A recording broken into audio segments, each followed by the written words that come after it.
घमंड किस बात का। दौलत चली जाती है एक झटके में, खूबसूरती चली जाती है एक बीमारी में, और इज्जत चली जाती है एक गलती ही में। तो घमंड करके क्या फायदा, जैसे जी रहे हो वैसे ही जियो, और ईगो को थोड़ा साइड में रखो। दिल दुखाने के लिए थैंक्स। सुनो, मैं मजाक कर रही थी, प्लीज देव। नहीं, झूठ मत बोलो। तुम्हें मुझ पर भरोसा नहीं है। तुम्हारा भरोसा जीतने के लिए मैं कुछ भी करूं, कोई फायदा नहीं। देव प्लीज प्लीज मेरी बात सुनो।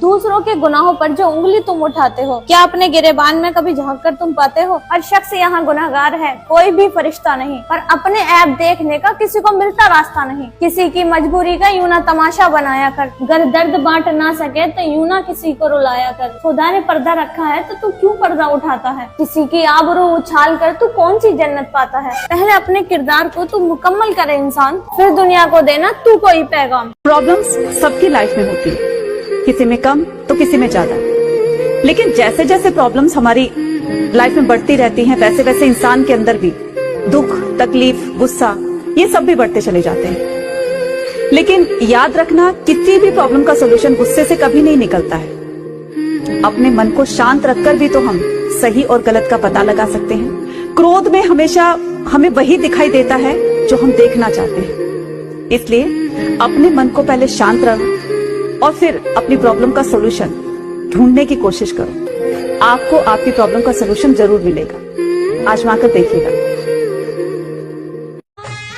और कदर करें ऐसे लोगों की जो पैसे और तोहफे नहीं बल्कि खुद को तुम्हारे ऊपर खर्च करते हैं, क्योंकि ऐसे लोग कहीं दुकानों पर नहीं बल्कि नसीबों से मिला करते हैं। मैंने कभी किसी का बुरा नहीं चाहा। अगर मैंने किसी के लिए झूठ भी बोला है ना, तो मैंने यही करके बोला होगा कि शायद सब ठीक हो जा। पर वो कहते हैं ना कि अगर किसी का अच्छा करने की सोचोगे तो उसका बुरा हो जाएगा, और फिर उसके लिए हम बेकार हो जाएंगे। पर सच बताऊं, मैंने कभी किसी का बुरा नहीं चाहा। मैंने हर जगह सोचा कि शायद मेरी भी कदर हो। जिन्होंने मेरे पे ट्रस्ट करके ये रूप रंग मेरा सुंदर सलोना हो जाएगा, ये रूप रंग मेरा सुंदर सलोना हो जाएगा, खुशियों से भरा जिंदगी का कोना कोना हो जाएगा। तुम पारस पत्थर हो पंडिताइन, तुम पारस पत्थर हो पंडिताइन, अगर गले से लगा लो तो बदन मेरा सोना हो जाएगा। हर ढलता हुआ सूरज कह रहा है कि तेरी उम्र कम हो रही है। हर बजती हुई घंटी बता रही है कि तेरी मौत करीब आ रही है। तूने दुनिया सजाने में हजारों दिन खर्च कर दिए, क्या अपनी आखिरत सजाने में एक पल भी लगाया है? शहनशाहों के महल वीरान पड़े हैं, उनके मकबरे भी टूट चुके हैं। तू किस मिट्टी का बना है जो तुझे अपनी हस्ती पर इतना गुरूर है? उठ वुजू कर और उस दर पे झुक जा जहाँ से कोई खाली नहीं जाता। वो रहीम है, वो करीम है, वो तेरे आंसुओं की कदर जानता है। ये जो भीड़ तेरे पीछे है, ये सिर्फ जनाजे तक तेरे साथ चलेगी। कब्र के सन्नाटे में सिर्फ तेरी तिलावत कुरान काम आएगी। मंजिल दूर नहीं है, बस एक पल का फासला है। इधर धड़कन रुकी, उधर हिसाब का सिलसिला शुरू। नेकियां कमाले बंदे इससे पहले कि तू लाश बन जाए और तेरे नाम के आगे मरहूम का ठप्पा लग जाए। अपनी जिंदगी की तुम डायरेक्टर बन गई हो क्या?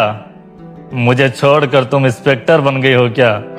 मेरे साथ रहने से छूटती थी पढ़ाई तुम्हारी, नए वाले के साथ तुम कलेक्टर बन गई हो क्या? उन औरतों को कहाँ दुख अपने पति को खोने का? उन्हें तो आदत होती है कल इसके तो कल उसके साथ सोने का। 5 साल की उम्र में लगता है पापा सबसे ज्यादा ताकतवर इंसान है। 10 साल में लगता है पापा को सब कुछ पता है। 15 साल में लगता है पापा हमें समझते ही नहीं है। 20 साल में लगता है पापा बहुत पुराने ख्यालात के हैं। 25 में लगता है पापा शायद कुछ मामले में सही थे। 30 साल में समझ आता है पापा ने जितना सहा उतना हम सोच भी नहीं सकते। 40 में महसूस होता है कि पापा जैसा बनना आसान नहीं है। 50 में पता चलता है कि पापा ही वो इंसान है जो चुप रहकर पूरा घर संभालते रहे। और जिंदगी की सबसे कड़वी सच्चाई, पापा सही थे, ये बात हम तब समझते हैं जब पापा इस दुनिया से जा चुके होते हैं।